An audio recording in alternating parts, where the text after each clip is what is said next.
Hello, beautiful souls and beautiful beings around the world. Thank you for joining me today. I really just felt that I have a message on my heart and on my mind that I just wanted to express here very quickly and just to allow the message to trickle out into the world and all the avenues and places that it could be most beneficial. So I feel that this calling has come to share because it has been quite clear that the world is kind of chaos uprising at this time. You know, whether we look into the politics, where we have people such as Donald Trump running for president, or we can look and see the disasters that have happened in Brussels and in France, and you know everything that's happening in Syria and all the wars.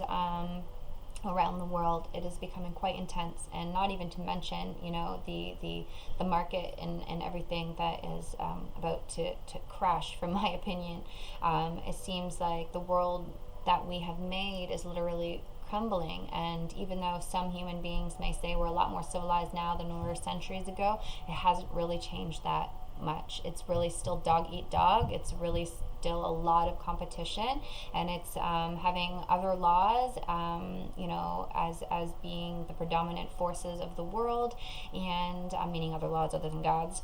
And there is a lot of competition and a lot of separation. And what happens when things separate themselves off from the whole to do their own thing?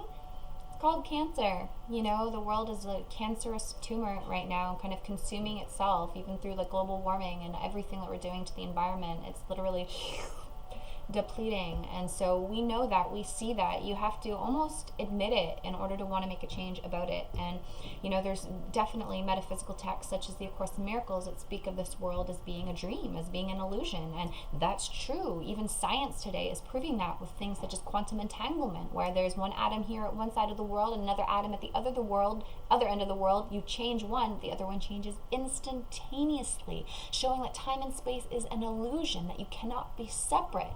You can even look into this, you know, pastimes, whether it be, you know, through Buddhism or through, you know, even the scriptures, you know, even from India and so forth. They speak of Maya being another word for the world, being illusion. So yes, it's true, it's being shown and proven through sciences and so forth that this world is an illusion. But that doesn't mean much in the state of the intellectual, conceptual realm. It has to be brought down to the experiential.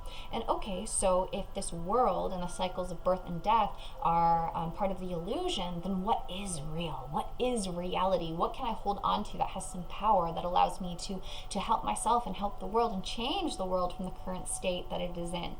And the answer to that question that I have found is that we have to come back to the recognition that I am one with everything, that I'm literally joined with that power of creation, that I'm literally joined with all of the power of the universe, that love is what unites each and every single one of us, and this love is the same. This love doesn't change depending on what you've done and not done in the world. It doesn't change based on how much money you've made or lost in the world. It's not based on any identity that you've given yourself as a teacher or a learner or a healer or needing help or needing to be healed. It has nothing to do with that. Love is whole, love is complete, and love is eternal. It does not change and it does not die. But this is where we have to almost step out of the realm of the world, step out of the illusion, step out of the body, step out of these cells and atoms make up this body, these cells and atoms make up that body, and they're different, they're separate, they have all these different things. Look totally beyond the differences and separatenesses and realize that there's something that we can look upon that is the same. There's something that we can look upon that unites us. And when we look upon what is the same and that our best interests are the same, then we literally can feel the state of peace and the state of joy that completely, like the Bible says, surpasses human understanding. And it's true, but this is an experience that we have to have, and this is an experience that we have to want to have in order to make a change anywhere. So the Course even says, the Course in Miracles says, in order to change the world, you must change your minds about the world. So that means recognizing A, that it is first an illusion, but B, there's a reality of heaven that we can bring to this world. Reality of heaven. Heaven is also synonymous with this eternal love. Damn it. Hold on one second. He's calling again. Hubby Wubbies. Hello, Thomas Glad. Hi, honey love. So the only way that we can change the world is by changing our minds about the world. And the way that we change our minds about the world is realizing that there is a reality of heaven. This heaven is synonymous with this perfect eternal love with which I speak of. And we don't find heaven from dying. We find heaven from awakening.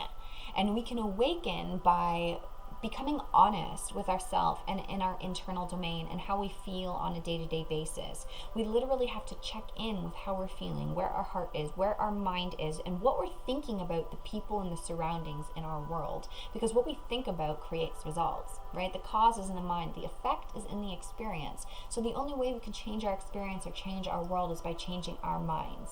Okay, and the thing that is absolutely incredible is, yes, we've spoken of this world being an illusion. Well, there is a mind that created this world of illusion. The mind that created this world of illusion, or made this world of illusion is more accurate, is the mind of ego. The mind of ego is also synonymous with the unconscious. It's also synonymous with the monkey mind, and this ego speaks loud and it speaks first, and it is the mind that we've all identified with, and its first identification is with the body. So every single baby, every single human being on the face of the planet has built up an ego, and the ego stands in place of the mind that looks upon heaven here. And so the only way that we literally can make a change in the world, again, is by changing our minds. And so yes, that's a mighty feat indeed. And that's why in the A Course in Miracles it is called a miracle. A shift in consciousness is a miracle. A change in perception is a miracle.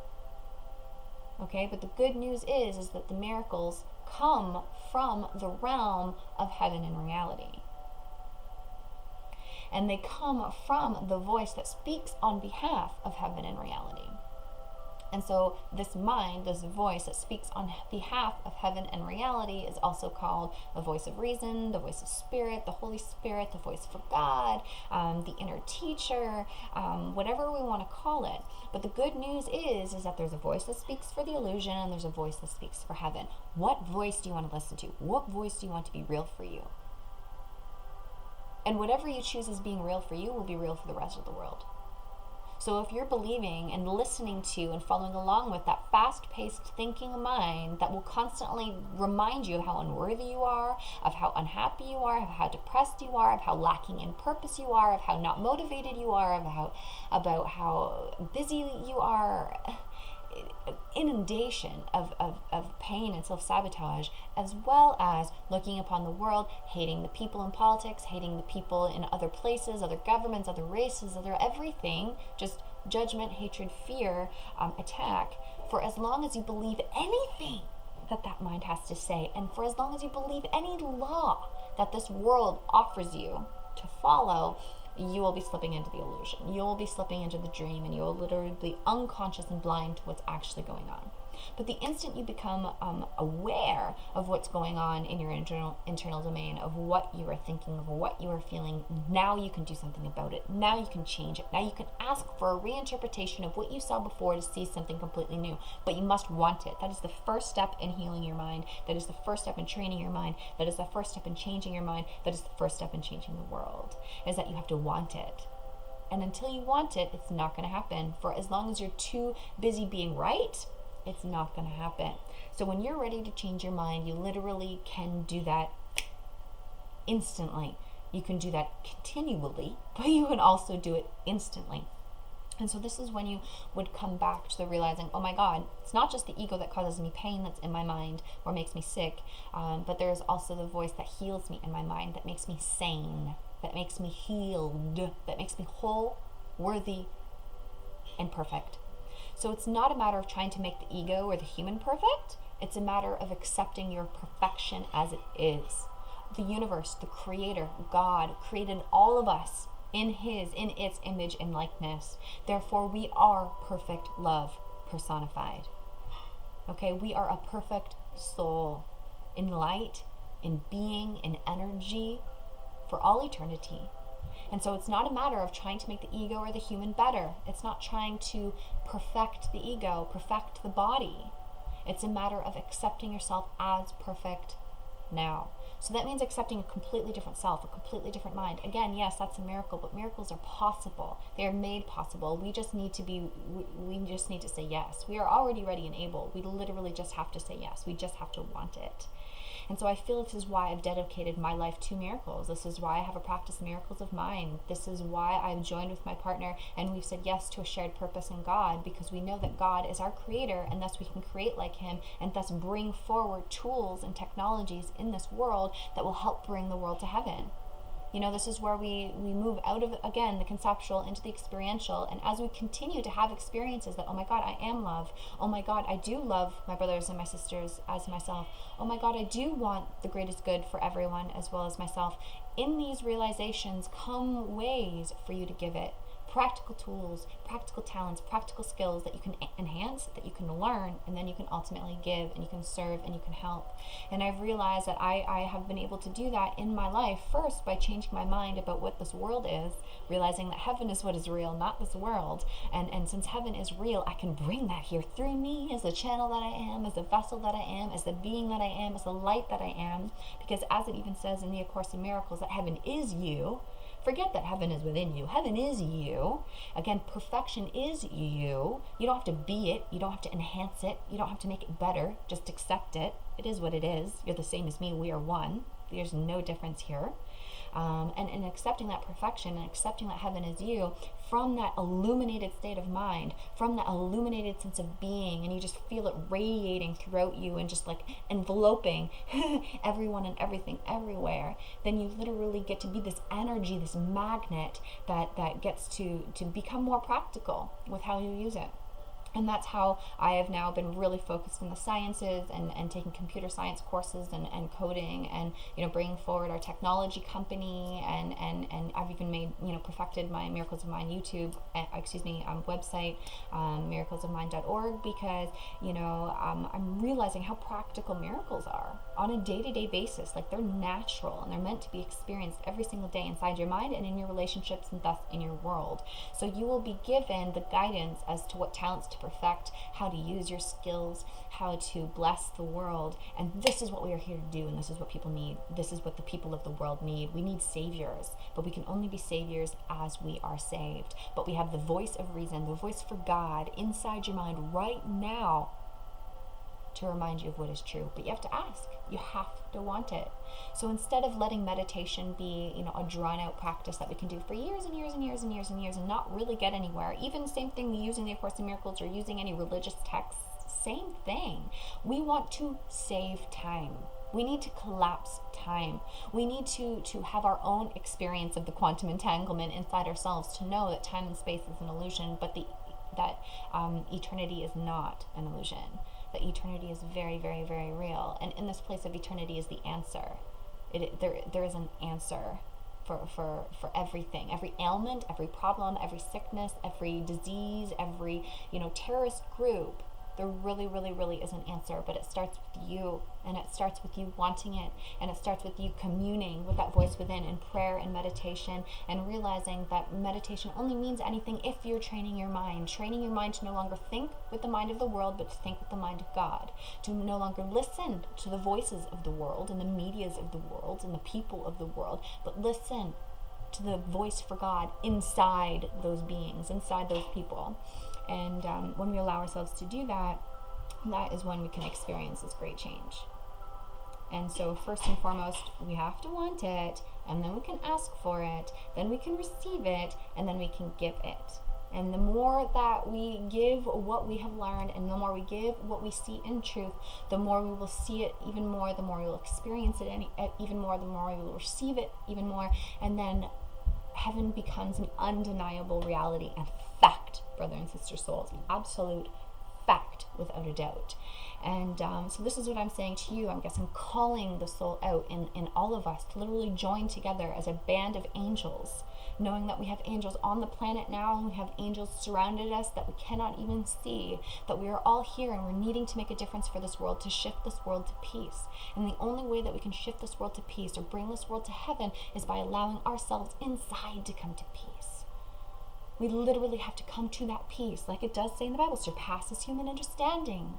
But there is a soul understanding. Okay? And in that soul understanding, it is completely, completely, completely understood. You are not human. If you want to look at human in the truest sense, Hu meaning God, man, God man, that's what you really are. But you're not human as being a physical body. You're so much more than a physical body. You're the energy, the life that animates that body. And when you listen inward, you can hear that voice that speaks on behalf of love, and you can see that energy of love working in our life, in our relationships, in our family, in our friends, in our world. And I see it every single day. And that's why that's the only thing I share about. That's the only thing I talk about, because it's the only thing that is real. It is becoming a lot more practical and outside of, just being spiritual and into the science.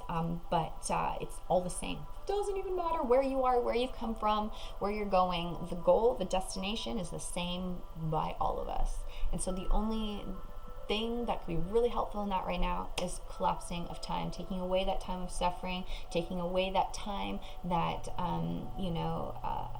can stand in our way, and just going for it. So this is what I will for you. This is what I will for me. This is what I will for all of the world. And thank you for saying yes. Thank you for listening within, and thank you for doing your part in changing your mind every single day, so that we can change the world together as one. Heaven on earth, brother and sister souls. Possible and happening, and I love you.